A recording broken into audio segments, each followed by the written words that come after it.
Jedna z tých najzávažnejších vecí sú tie nekapacitné mosty. V minulosti sa používal model terénu, ktorý mal výškovú presnosť niekde medzi pol metrom a metrom. U povrchového odtoku v podstate záleží na každom centimetri. Prichádzame aj s novým pohľadom, a to je pohľad trošku automatizovaný, hovoríme mu Risk Assistant.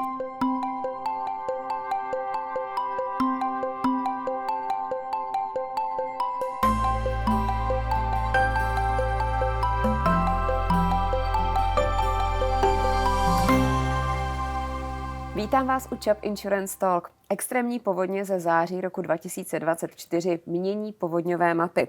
Ty dnes pracují s novými daty, s propustností mostů nebo třeba s informacemi o agresivitě vody.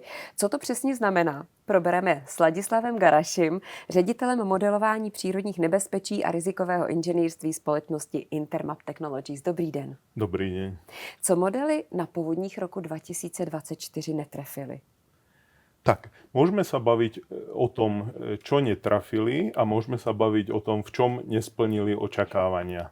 Čo sa týka toho, čo netrafili, tak jedna z tých najzávažnejších vecí sú tie nekapacitné mosty. Pretože mostov je v celej republike obrovská spústa, veľmi zložite sa to modeluje, takže z minulých modelovaní tá kapacita mostov bola vynechaná. Naviac neboli k dispozícii informácie, ktoré už dneska k dispozícii sú.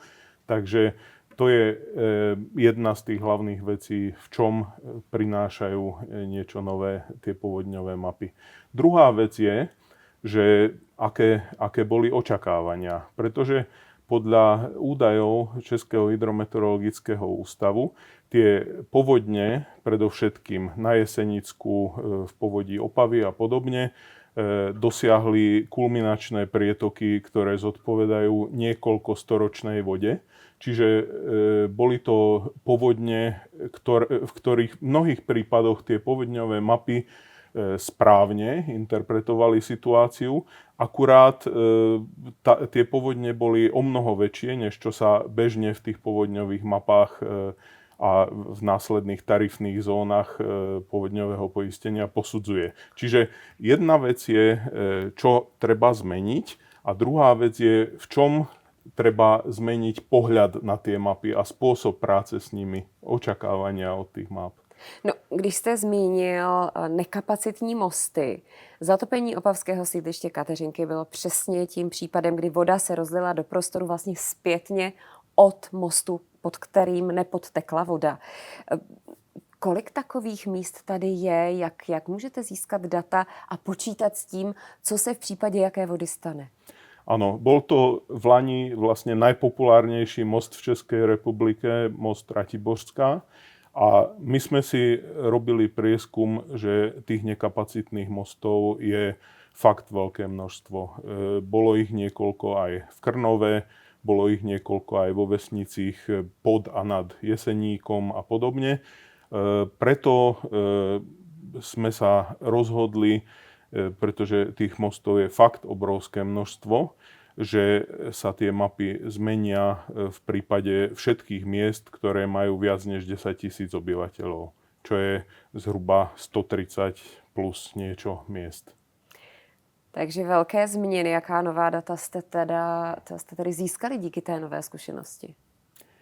No, sú to konkrétne tieto dáta o kapacite mostov, ale tam u tých nekapacitných mostov tam ide o dva fenomény. Jednak, ktorý ste spomenula, to znamená, keď sa most začne chovať ako hrádza, tak spätným vzdutím sa tá voda dostáva spátky vlastne proti prúdu toku rieky. Ale súčasne tým vybrežením tá voda tečie po uliciach aj smerom dolu od toho mostu. Čiže to je ďalší fenomén, ktorý s tým riešime. Další fenomén, který jsem pochopila, že také řešíte jako poměrně novinku, je agresivita vody. Co to znamená? To je trošku zjednodušené. To vyplynulo z predbežnej správy Českého hydrometeorologického ústavu o povodni loňskej, kde bolo zmienené, že práve tou tzv. Agresivitou vody došlo k niektorým škodám väčším, než by normálne došlo. V podstate my to interpretujeme hlavne z hľadiska rýchlosti prúdenia tej povodňovej vody. A mapy rýchlosti už boli novinkou pri poslednej sérii povodňových map, to bolo v tom roku 2022-2023. Ale bolo to len na 50 najväčších vodných tokoch v Českej republike a práve kvôli tejto zmienke my rozširujeme to pokrytie mapami rýchlosti na ďalších 50 významných tokov. Už chápu, co je agresivita, prostě rychlost. Děkuju. Nejde jen o povodně z rozvodněných řek, ale i přívalové povodně. Jaké vlastně byly ty v roce 2024 na severní Moravě?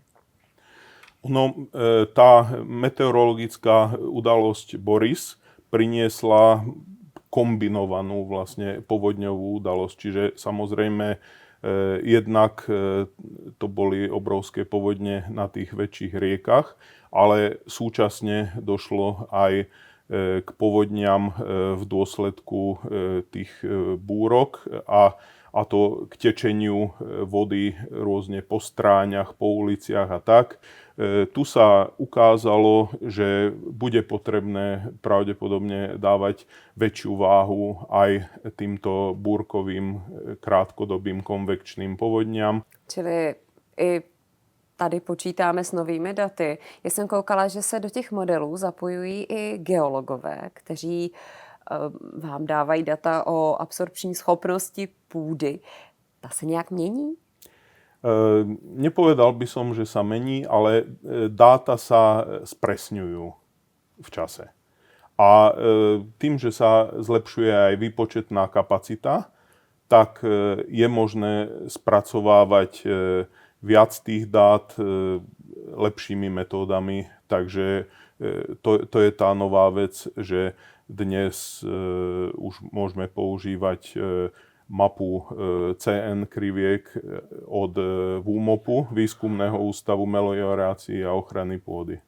Jestli dobře chápu, tak se vlastně ty mapy reliéfu výrazně zpřesňují na 20 cm odchylky, nebo jak to tedy je? Áno.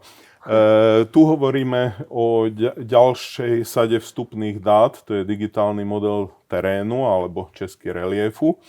A ten u riečných povodňových map, tam už dlhšiu dobu používame takto presný model. Ale u tých map prívalových povodní, tých búrkových, tak tam v minulosti sa používal model terénu, ktorý mal výškovú presnosť niekde medzi pol metrom a metrom. A u povrchového odtoku v podstate záleží na každom centimetri. Takže tým, že sa už aj u týchto map dneska využíva český štátny digitálny model reliefu od Čuzaku, tak ten má výškovú presnosť, ktorá sa pohybuje okolo 10-20 cm. Čiže je to už obrovská úřad zmena. Zemědělský a katastrální. Áno. Jaká všechna vstupní data tedy dnes používáte, aby vám pomáhali s co nejpřesnějšími předpověďmi? To nejsou jen geologové, to jsou i meteorologové. Áno. No, samozrejme, jedna z najdôležitejších vecí pri povodňovom modelovaní je, že koľko máte vody. A k tomu používame dva také najzákladnejšie typy dát. V prípade tých riečných povodňových map to sú prietoky, čiže existuje niečo, čo by sa dalo laicky nazvať ako 10-ročný prietok, 100-ročný prietok a podobne. Čiže to je jedna vec, ktorú používame. No a potom u tých búrkových alebo pluviálnych povodňových map, tam zase používame, že koľko naprší. To znamená, hovoríme o nejakých, povedzme, 10-ročných zrážkach, 100-ročných zrážkach a podobne. Čili neexistuje něco jako daná mapa, ta mapa se vždycky bude měnit podle toho, kolik vody očekáváme, jak dlouho bylo sucho, anebo je to prostě pevně daná mapa? Jo. Nie. Toto sú dlhoročné štatistiky.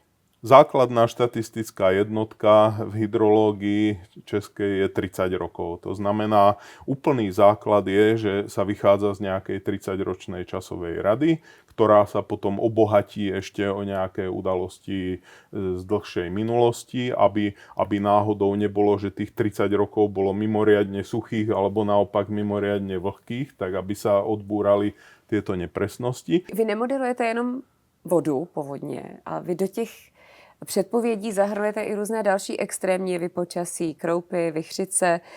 Co všechno tady ty modely sledují? Sú rôzne modely, ktoré sledujú buď meteorologické záležitosti, ale aj záležitosti geofyzikálne, ako sú napríklad sesuvy, zemetrasenia a podobne, aj záležitosti klimatické, ako je napríklad sucho, ako sú nadmerné zrážky, nadmerné mrazivé obdobia alebo naopak horka a podobne. A tieto mapy sa postupne zavádzajú na poisťovacom trhu. Samozrejme, každý ten fenomén má určitú presnosť. Napríklad, nárazy vetru u výchric dokážete sledovať pomerne presne, ale na druhej strane to, že kde vám spadnú kroupy napríklad, alebo nejaké blesky a podobne, tak tam tá nepresnosť je o mnoho väčšia. Čiže ten človek, ktorý využíva tie mapy, potom musí trošku mať predstavu, že aká je aj presnosť tých map. To mi nahráváte, může nějak běžný člověk zjistit, jak se mění riziko pro jeho majetek? No, čo sa týka povodňových map, tak tam samozrejme tie nové povodňové mapy sa stanú súčasťou map, ktoré sú používané na portále Českej asociácie poisťovní. Ale tým, že tých dát je čím ďalej, tým viac, pribúdajú rôzne riziká, rôzne pohľady na tie riziká a tak ďalej, tak už čím ďalej, tým je zložitejšie aj pre odborníkov, napríklad pre upisovateľov, pre rizikových inžinierov a podobne, interpretovať tie dáta a vlastne posúdiť zo všetkých možných uhlov to riziko, ktoré sa vyskytuje na poistenom majetku. A preto v súčasnosti dozrela doba na to, že prichádzame aj s novým pohľadom, a to je pohľad trošku automatizovaný, hovoríme mu risk assistant, je to vlastne asistent toho upisovateľa, alebo môže to byť asistent, povedzme, likvidátora, ktorý automaticky posúdi spústu vecí, povedzme rôzne riziká, alebo posúdi to, pokiaľ v rámci tej poistky je množstvo miest poistenia, tak aby boli všetky posúdené a tak ďalej. A tu prichádzame vlastne k možnostiam úplne nového využitia, že už tieto veci nie sú zaujímavé len pre úpis, ale začínajú byť zaujímavé aj pre likvidátorov, pretože ono to už dokáže v budúcnosti posúdiť aj veci v čase blízkom reálnemu času. To znamená, povedzme, deň dozadu, 2 dní dozadu, čo sa stalo na tom konkrétnom mieste, či skutočne tam bola nejaká povodeň, či skutočne tam bola nejaká výchrica a tak ďalej. Nadmerné zrážky, extrémny vietor, sneh a práve k toto nám umožňuje spolupráca s Českým hydrometeorologickým ústavom, ktorý nám dodáva obrovské množstvo takýchto dát, ktoré je možné využiť potom pre to posudzovanie z mnohých uhlov pohľadu. Tak, aby to bylo přesnější i rychlejší. Ano. Děkuji za vysvětlení. Ladislav Garaši byl naším hostem. Díky. Ďakujem pekne. Takový byl další díl ČAP Insurance Talk. Pokud vás zajímá toto téma, najděte si další naše díly na YouTube kanálu České asociace pojišťoven nebo ve své oblíbené podcastové aplikaci. Hezký den.